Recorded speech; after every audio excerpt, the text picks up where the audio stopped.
तो आपको बेनिफिट ज़्यादा जल्दी मिलेगा। तो जो ट्रेनर है उसको पता है कि आपको कैसे ट्रेन करना है, तभी तो वो ट्रेनर है। तो आपको पूरा फेथ रखना है उस ट्रेनर पे, तभी आप अपना गोल अचीव कर पाओगे विद इन नो टाइम। अगर हमारे जीवन में परेशानियां आ रही हैं, चिंताएं हैं और बहुत सारे ऑब्स्टेकल्स हैं, हार के बैठ जाना या कहना बस अब मैं नहीं कर सकता, वो कमज़ोर लोगों का काम है। कि चरणों में इतने कांटे चुभे हुए थे कि जब लक्ष्मण जी ने देखा, हरे कृष्णा। तो हमें सबको कुब्जा की स्टोरी तो बहुत अच्छे से पता है। जब भगवान कृष्ण मथुरा गए तब जो कुब्जा थी, जो कुबड़ी थी, वो भगवान श्री कृष्ण को देख के इतना मंत्रमुग्ध हो गई कि वो भूल गई कि जो उसके हाथ में चंदन है वो कंस के लिए महल में ले जा रही थी, और वो चंदन कंस के लिए था। और उसी चंदन से कुब्जा ने भगवान श्री कृष्ण के चरणों में चंदन का लेप लगाया और चंदन को भगवान कृष्ण को समर्पित कर दिया।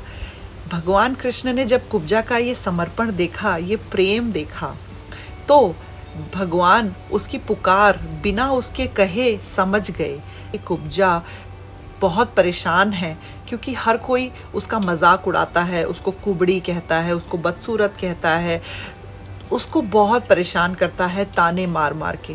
तो कृष्ण को जब कुब्जा ने समर्पण कर दिया तब भगवान की रिस्पॉन्सिबिलिटी थी कुब्जा की मदद करना, उस पर कृपा करना। क्योंकि कोई भी जब भगवान की शरण में जाता है और अपने आप को पूर्णतः समर्पित कर देता है, शरणागति ले लेता है भगवान की, तो भगवान का ये फर्ज होता है कि भगवान उसकी हर खतरे से, हर परेशानी से रक्षा करते हैं।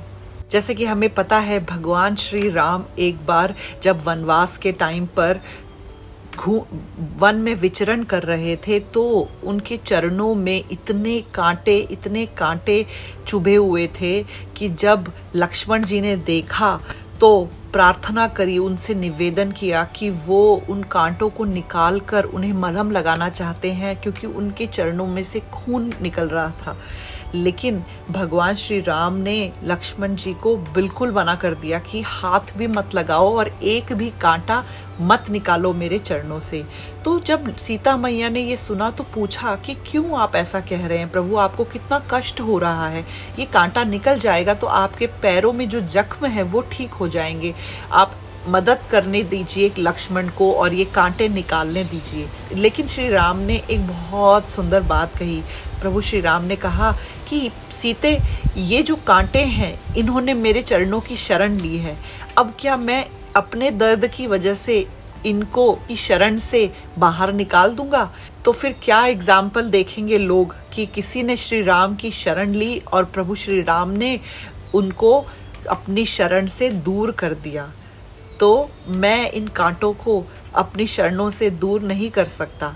तो भगवान श्री राम ने कहा कि मैं कैसे इनको अपने चरणों से दूर कर दूं? इन कांटों ने मेरी शरण ली है और कोई भी एक बार मेरी शरण ले लेता है तो मैं उसको कभी भी नहीं छोड़ता। तो ये सुन के सीता मैया और लक्ष्मण इतने ज़्यादा भावुक हो गए और प्रभु श्री राम के चरणों को पकड़ लिया। ऐसे हैं हमारे प्रभु श्री राम, ऐसे हैं हमारे श्याम सुंदर कि एक बार अगर कांटा भी उनकी शरण ले लेता है वो उन कांटों को भी छोड़ने के लिए राजी नहीं। तो फिर जब इस टाइम पे कुब्जा ने, जो एक कुबड़ी थी और सब लोगों के ताने सुनती थी हर दिन, आज भगवान को साक्षात देखा, उनके दर्शन मात्र से सब कुछ भूल गई और उनके शरण में चली गई। तो जब कुब्जा ने भगवान कृष्ण की शरण ली तो भगवान कृष्ण ने कुब्जा को एकदम सुंदर युवती में बदल दिया। ऐसा नहीं था कि उन्होंने कोई जादू घुमाया, कोई छड़ी घुमाई, कोई जादू किया और कुब्जा को एकदम सुंदर स्त्री बना दिया। नहीं, भगवान ने कुब्जा के पैर पे जोर से पैर रखा, उसकी पीठ को खींचा और उसकी जो चिन थी, जो ये ठुड्डी थी, उसको ऊपर की तरफ खींचा और उस क्रिया से कुब्जा को बहुत जोर का झटका भी लगा और दर्द भी हुआ। लेकिन क्योंकि पूर्ण विश्वास था उसको कि कृष्ण मेरी मदद जरूर करेंगे, कृष्ण अवश्य रक्षिबे, तो कुब्जा ने बिल्कुल दर्द की चिंता नहीं करी, एक बार भी नहीं कहा अरे आप ये क्या कर रहे हो, मुझे बहुत दर्द हो रहा है, नहीं नहीं नहीं मुझे कुछ नहीं करवाना, आप छोड़ दो, नहीं। हर दर्द को एक्सेप्ट करा और भगवान के ऊपर भरोसा रखा, और कृष्ण ने कुब्जा की सारी बदसूरती को छू मंतर करके उसको एक सुंदर युवती में परिवर्तित कर दिया। इसका मतलब ये है जब हमारे जीवन में भी परेशानियां या फिर कोई संघर्ष की स्थिति आए, जब हमें बहुत सारे चैलेंजेस से गुजरना पड़े, दर्द सहना पड़े, तो ऐसा नहीं सोचना चाहिए कि मेरे साथ ऐसा क्यों हो रहा है। हमें ये सोचना चाहिए कि सोना जब तपता है तो और खरा होता है। अगर हम कृष्ण का नाम लेते हैं और अगर हमने भगवान को समर्पित कर दिया है, अपना जीवन शरणागति ले ली है, तो जो भी भगवान करेंगे वो हमारे भले के लिए ही होगा। उसमें हमारी कोई ना कोई भलाई होगी और हमारा जीवन सुंदर बनेगा। लेकिन हमें विश्वास करना है, जो दर्द हम सह रहे हैं, जो चैलेंजेस से हम गुजर रहे हैं, उसका डट के सामना करना है, टूट के हार नहीं जाना।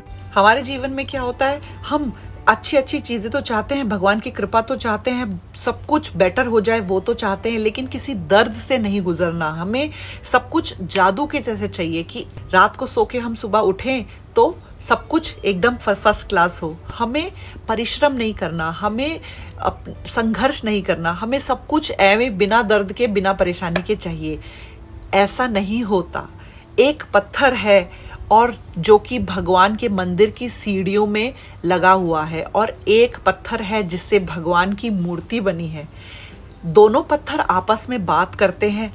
तो एक पत्थर जो सीढ़ी बना है वो कहता है कि अरे तुमने ऐसे कौन से कर्म किए, ये तो पार्शलिटी है, जो तुम्हें सब लोग आके पूछते हैं, तुम्हारे ऊपर फूल फल और बहुत बड़ा बढ़िया प्रसाद चढ़ाते हैं, तुम्हारे आगे सर झुकाते हैं, तुम्हारे आगे माथा टेकते हैं, नाक रगड़ते हैं, और मेरे ऊपर पैर रख रख के, जूते चप्पल घसड़ घसड़ के मेरे ऊपर चलते हैं, कूदते हैं, और मेरी बिल्कुल भी रिस्पेक्ट नहीं करते, और तुम्हारी इतनी इज्जत करते हैं, इतनी रिस्पेक्ट करते हैं।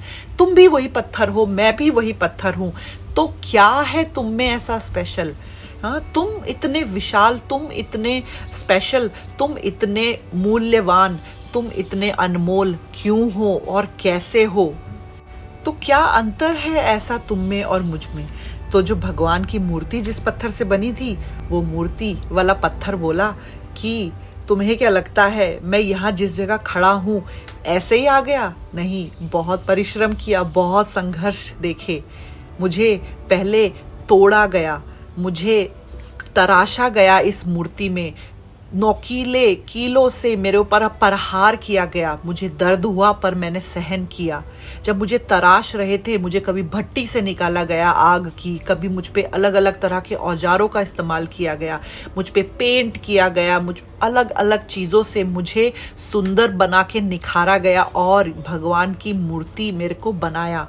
उसके बाद मंत्रों के उच्चारण से मुझ में भगवान का प्राकट्य करवाया गया।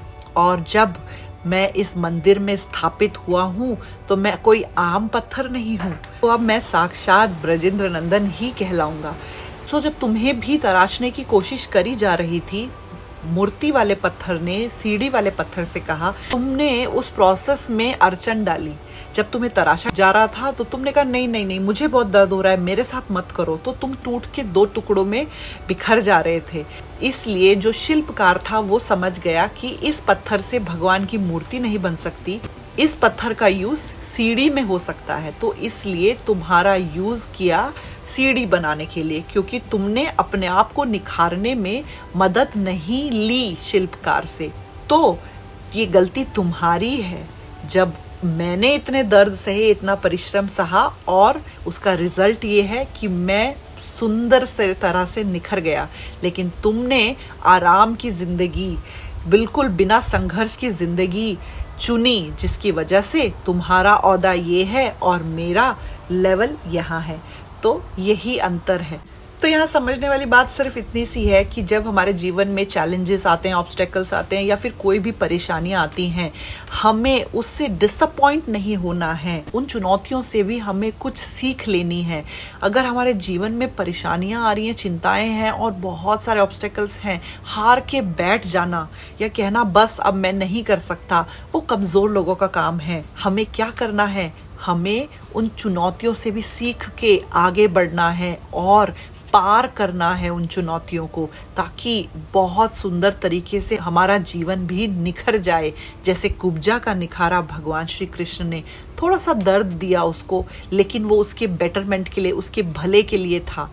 तो बहुत बार ऐसा होता है कि कभी कभी कोई हमारी हेल्प करने की कोशिश करता है, लेकिन वो जो रास्ता बताता है वो मुश्किल होता है। या कभी हम कोई ट्रेनिंग ज्वाइन करते हैं, इमेजिन करिए आप जिम में जा रहे हैं, आपको वेट लॉस करना है और जो आपका ट्रेनर है वो आपको बहुत मुश्किल मुश्किल एक्सरसाइजेस बता रहा है, डाइट बहुत मुश्किल मुश्किल फॉलो करनी है, तो आप थक गए हो, आप बहुत बुरी तरह से टूट के चूर हो गए हो, लेकिन फिर भी वो एक्सरसाइज करने को बोल रहा है या फिर आपको ट्रेनिंग आपकी चालू रख रहा है। मन में आपको बहुत ज़्यादा गुस्सा आएगा उसके ऊपर कि ये मुझे क्यों नहीं समझ रहा है, मैं थक चुका हूँ, लेकिन वो आपके भले के लिए ही ऐसा कर रहा है। ट्रेनर को पता है कि जब आप थक चुके हो, वो लेवल आ चुका है, उसके बाद आप जितनी एक्सरसाइज करोगे ना, तो आपका वेट लॉस, जो आपका फैट है वो ख़त्म होना शुरू होगा। उससे पहले तो खाली वार्म अप था। तो वही टाइम है जब आपको और ज़्यादा बेटर एक्सरसाइज करनी है, अच्छे से एक्सरसाइज करनी है, तो आपको बेनिफिट ज़्यादा जल्दी मिलेगा। तो जो ट्रेनर है उसको पता है कि आपको कैसे ट्रेन करना है, तभी तो वो ट्रेनर है। तो आपको पूरा फेथ रखना है उस ट्रेनर पे, तभी आप अपना गोल अचीव कर पाओगे विद इन नो टाइम। लेकिन अगर आप ट्रेनर को ही बताने लग जाओ कि नहीं नहीं मैं ये नहीं कर सकता, अच्छा मुझे लगता है मेरे लिए ये सही नहीं है, अरे इतना दर्द मैं नहीं सहन कर सकता, तो क्या आप अपना गोल अचीव कर पाओगे? नहीं, क्योंकि आप ट्रेनर को ही सिखा रहे हो, तो फिर आप कैसे सीखोगे? तो अपने ट्रेनर पे पूरा भरोसा करोगे, तभी तो आप अपना गोल अचीव कर पाओगे सक्सेसफुली।